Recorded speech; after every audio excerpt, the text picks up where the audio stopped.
بسم اللہ الرحمن الرحیم۔ السلام علیکم۔ آج ایک نئی ویڈیو لے کر آپ کی سماعتوں کی نظر حاضر ہوا ہوں۔ امید کرتا ہوں انشاءاللہ آپ کو یہ اچھی لگے گی۔ حضور اکرم صلی اللہ علیہ وآلہ وسلم نے فرمایا، مرنے کے بعد مردے کی قبر میں سب سے پہلی حرکت کیا ہوگی؟ جاننے کے لیے ویڈیو کو آخر تک ضرور دیکھیے گا۔ ویڈیو شروع کرنے سے پہلے اگر آپ نے ہمارے چینل کو ابھی تک سبسکرائب نہیں کیا تو چینل کو ضرور سبسکرائب کریں۔ عذاب قبر سے مراد برزخ میں ہونے والا عذاب ہے۔ اسے عذاب قبر اس لیے کہا جاتا ہے کہ عام طور پر میت کو قبر میں ہی دفن کیا جاتا ہے، ورنہ اسے اللہ تعالیٰ نے عذاب دینے کا ارادہ فرمایا ہے۔ اسے عذاب ضرور ہوگا، چاہے وہ قبر میں ہو، دفن ہو یا نہ ہو، خواہ اسے درندوں نے کھا لیا ہو یا اسے جلا کر اس کی خاک ہوا میں اڑا دی گئی ہو۔ حضرت ام سلمہ رضی اللہ تعالی عنہا اپنے شوہر ابو سلمہ رضی اللہ تعالی عنہ کی وفات کا واقعہ اس طرح بیان کرتی ہیں کہ وفات کے وقت میرے شوہر کی آنکھیں کھلی تھیں جبکہ جسم حرکت میں نہ تھا اور نہ ہی وہ بول سکتے تھے۔ کسی نے رسول اکرم صلی اللہ علیہ وآلہ وسلم کو میرے شوہر کی اس حالت کی خبر دی تاکہ آپ صلی اللہ علیہ وآلہ وسلم ہمارے گھر تشریف لائے۔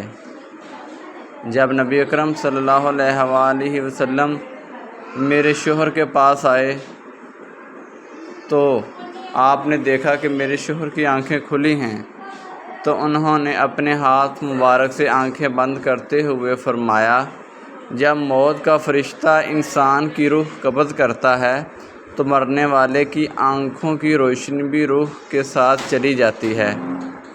جب نبی کریم صلی اللہ علیہ وسلم کے منہ سے یہ الفاظ نکلے تو گھر والوں نے رونا شروع کر دیا کہ ابو سلمہ رضی اللہ تعالی عنہ اب اس دنیا میں نہیں رہے۔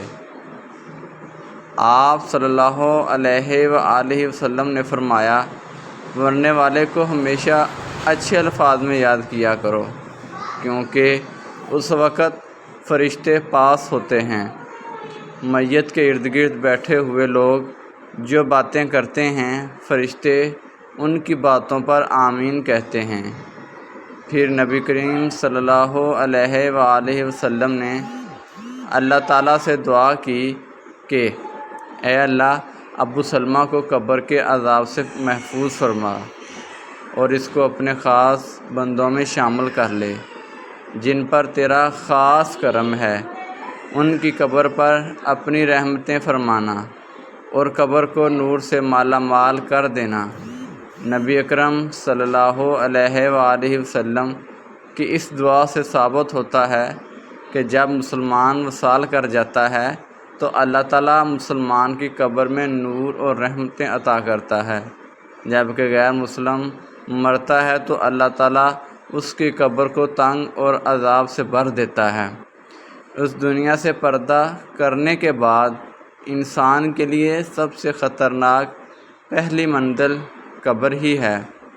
اگر انسان اپنی پہلی منزل یعنی کہ قبر کے عذاب سے بچ جائے تو اس کے لیے باقی سب منزلیں پار کرنا مشکل نہیں رہ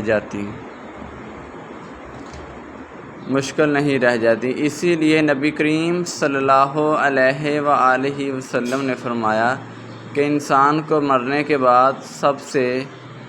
بعد بہت سی منزلیں طے کرنا پڑتی ہیں، جن میں سے سب سے پہلے قبر کا عذاب ہوتا ہے۔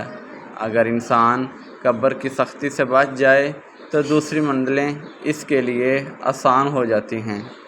ایک دفعہ نبی کریم صلی اللہ علیہ وآلہ وسلم قبرستان سے گزر رہے تھے تو رسول اکرم صلی اللہ علیہ وآلہ وسلم نے قبر کا عذاب بیان کرتے ہوئے فرمایا کہ مجھے اگر اس بات کا ڈر نہ ہوتا کہ تم میت کو قبر میں دفنانا چھوڑ دو گے تو میں اپنے رب کریم سے دعا فرماتا کہ وہ تم لوگوں کو بھی قبر کے عذاب سے آگاہ کر دیتا، بالکل اسی طرح جس طرح میں دیکھ رہا ہوں اور سن رہا ہوں۔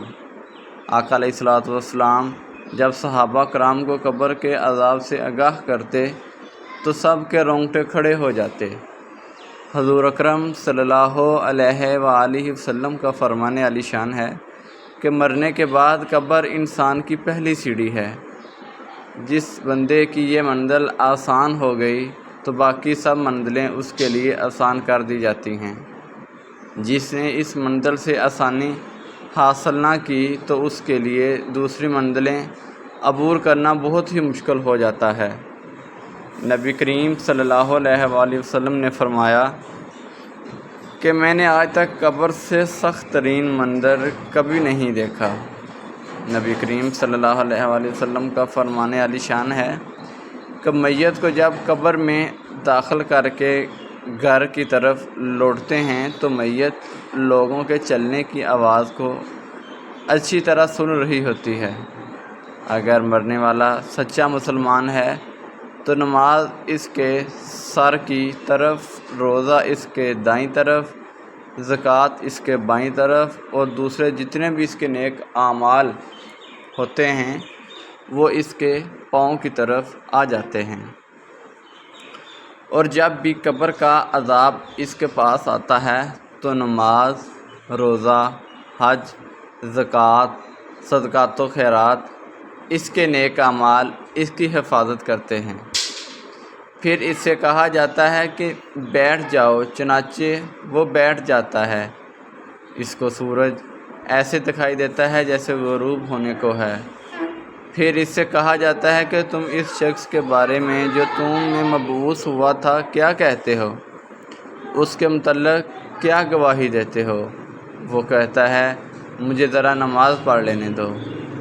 اسے کہا جاتا ہے کہ تم عن قریب یہ کام کر لو گے، پہلے اس سوال کا جواب دو کہ تم اس شخص کے بارے میں جو تم میں مبعوث کیا ہوا تھا کیا کہتے ہو اور کیا گواہی دیتے ہو؟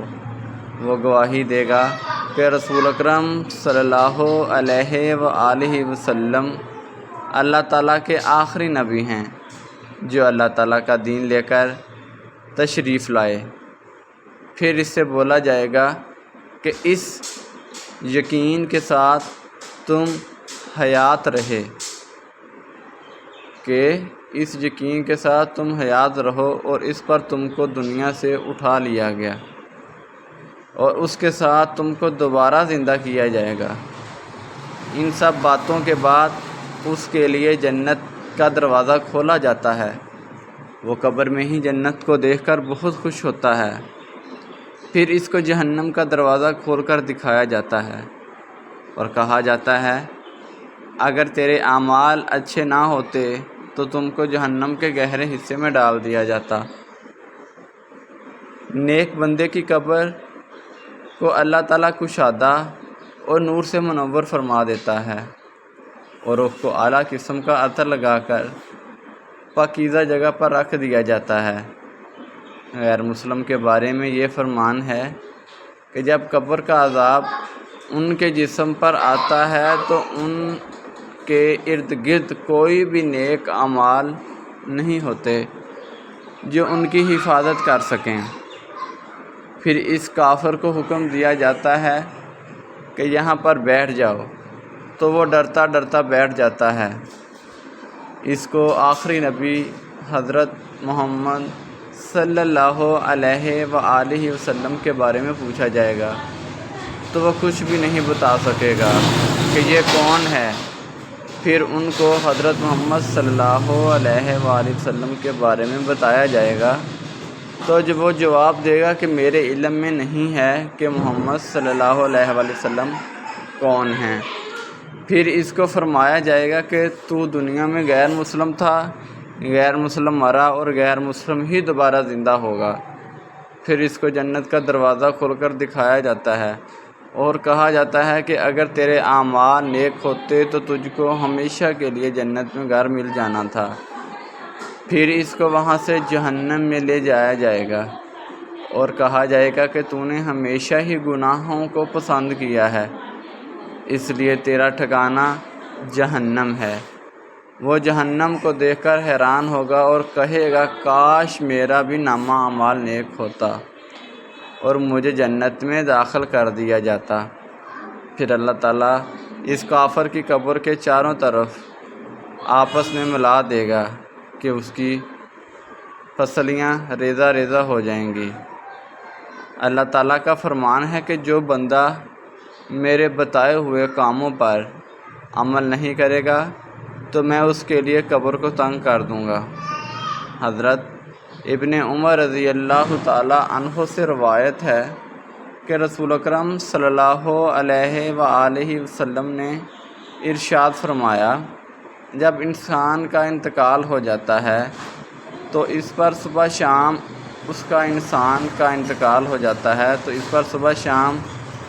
اس کا ٹھکانہ پیش کیا جاتا ہے۔ اگر وہ اہل جنت میں سے ہے تو جنت والوں کا مقام، اور اگر اہل جہنم میں سے ہے تو جہنم والوں کا مقام اس کو دکھایا جاتا ہے۔ پھر کہا جاتا ہے کہ یہ تیرا ٹھکانہ ہے، یہاں تک کہ اللہ تجھ کو قیامت کے دن اٹھائے گا۔ اسی طرح حضرت عائشہ رضی اللہ تعالی عنہا سے روایت ہے کہ ایک یہودی عورت ان کے پاس آئی اور اس نے عذاب قبر کا ذکر کرتے ہوئے حضرت عائشہ رضی اللہ تعالی عنہا کو دعا دی، اللہ تعالیٰ آپ کو عذاب قبر سے بچائے۔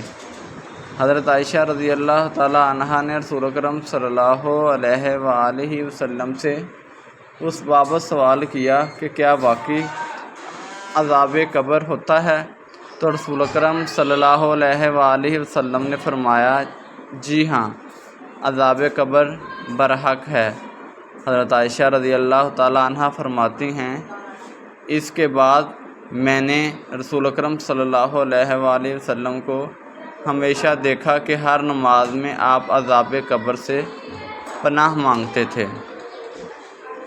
حضرت قتادہ رحمۃ اللہ فرماتے ہیں کہ عذاب قبر کے 3 حصے ہیں، 1/3 عذاب پیشاب سے نہ بچنے کے سبب، 1/3 غیبت کے سبب، اور 1/3 چغل خوری کے سبب ہوتا ہے۔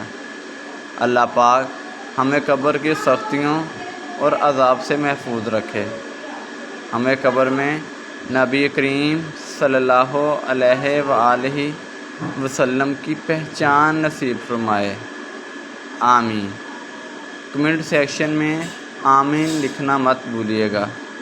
تو ناظرین، یہ چند ایک ہمارے نبی کریم صلی اللہ علیہ وآلہ وسلم کے فرامین، حضرت عائشہ رضی اللہ تعالیٰ عنہا کے فرامین ہیں، جن سے ہمیں بہت کچھ سیکھنے کو ملتا ہے اگر ہم اس پر عمل کریں۔